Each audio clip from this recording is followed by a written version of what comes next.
much. It is very interesting, to have this perspective of relations between Iran and One Belt, One Road initiative. I suppose Professor Zhang, possibly in the Q&A session, we can elaborate a little bit on this matter. Now, our next speaker is Oleg Rymuga from Moscow. Skolkovo, please, Oleg.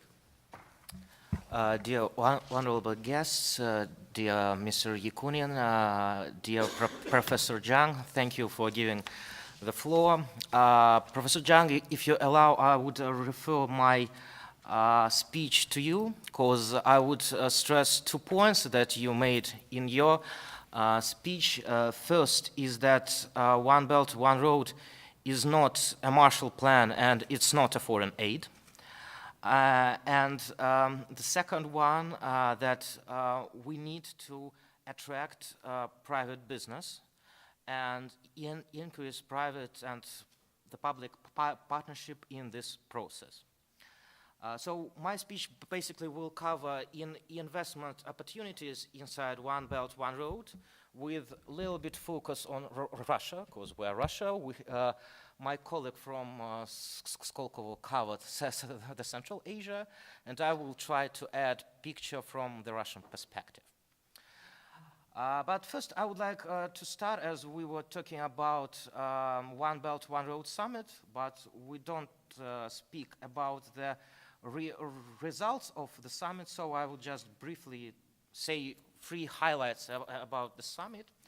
After the summit, approximately 270 agreements have been signed, among them building the port in Pakistan, financing the railway road in Jakarta, and loan approval for the Serbian railway road. So the geography are pretty diversified. Then it was announced that a venture investment fund, Russian-Chinese venture fund, is going to be created with the volume of assets of 1.4 billion, with possible increase to 14 billion, which aimed at actually development Russian Far East. On the summit, it was announced that Chinese state-owned banks, the Silk Road Fund and the AIIB, is going to get additional $113 billion for infrastructure projects in the One Belt, One Road countries. So, according to the Chinese state media, the focus of their results of the summit was focused on the investments. This is really important in case of business, and we represent here business. We talk to them, we engaged with them, and what we hear from them is the fact that they do not understand the link between the political or geopolitical identity of One Belt, One Road and its economic essence. From their perspective, and there is a big debate now in Russia, both over pessimists and over optimists, on how to deal with that and how to tackle this gap, basically. Because we have, the business have a very, and I would like to argue that now a BOR is actually developing only in the political sphere. Why? Because at the first point, we do not understand the rule of the game. The Russian business still do not understand the rules of the game, because OBOR still is an initiative. We don't have the document where will be the exact stated approved number of countries, number of projects, criteria, KPIs, and so on and so forth. This process is undergoing for business. That means risks. If we don't know the rules of the game, that means risks. If the risks are too high, then the business would not participate. This is the first thing. The second thing is basically that Russian business, and I believe globally, do not understand sometimes the needs of China. We in the Moscow School of Management even created the product. We on quarterly basis scan the social and economic reforms in China. We basically scan what is happening in legal sphere and how the economy develop, and provide this expertise to our clients. This is this product which has a high demand, because really business do not understand what is happening inside China, and I believe it is important because, you know, from our point of view, now One Belt, One Road is a platform which actually integrates and covers existing projects which are really important to China. Which I mean, what I want to say here is, for example, we have the port Gwadar in Pakistan, which is closely associated with One Belt, One Road, and believed one of the first and flagship project there. But if we look at the history, actually the project started in 2002. If we look that, for example, Chinese state-owned companies started to invest in infrastructure abroad and basically in Central Asia in 1990s. The process has started far long ago. The Chinese companies started its, and they were seen as a well-noted exporters of capital in 2004.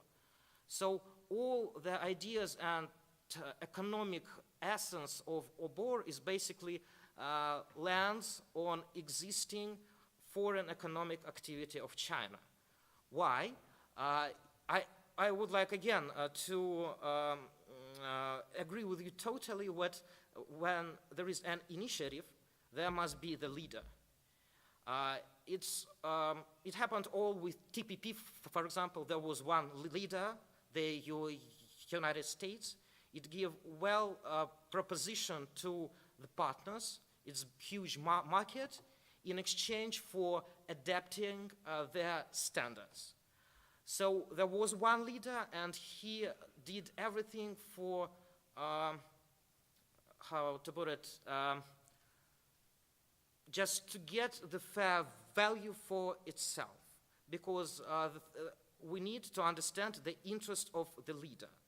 That's why I'm addressing to China, and what we see all the foreign activity of Chinese companies, and the country itself is dedicated to 4 key factors. The first factor is maintaining economic and resource security by diversifying transport routes and gaining access to new commodity markets. The second is closely linked to economic pressure from excess saving rates among households and gradual decrease of return of investments on Chinese market. The third is connected with the need to support industries and excessive production. And the fourth is trying to increase export of high-tech and innovation products for other markets. So this is the basic needs as it is for the Chinese economy. And if we would like to, as a business and representative of business, to tackle the needs, then these projects will work. Otherwise, that will be just political speeches about well-being, mutual development, and so on and so forth. We need a concrete project which has economic effective. In Russia, we have a wonderful case in the sphere. When the initiative One Belt, One Road started, there was a big project by building a high-speed railway from Beijing to Moscow through Kazan. It was announced in 2014, but there was like hooray from the Russian government, from the Chinese government. But when people get down to numbers, it appeared to be economically ineffective. So the project stalled. What I mean by that, by starting such kind of projects, we need, on the one hand, tackle the needs of the leader and to better understand that. And on the other hand, just make economically attractive investments. In China, there is a big process by actually counting money. You know the problem of debt now in China is severe. According to the last statistics, it's 200% of GDP and still increasing. The foreign investments of China by the first quarter of this year actually go decreased by around 40%. And of course, when there is a campaign against officials and state-owned companies, I mean the corruption campaign, such people are not eager to approve these big international projects. So what I mean by generalizing all that, we need to understand the leader, we need to understand its local needs and activities, and provide visible and understandable investment solutions for this partner. Only in this framework, projects under OBOR will work, and the finance will be approved. Thank you. Thank you very much.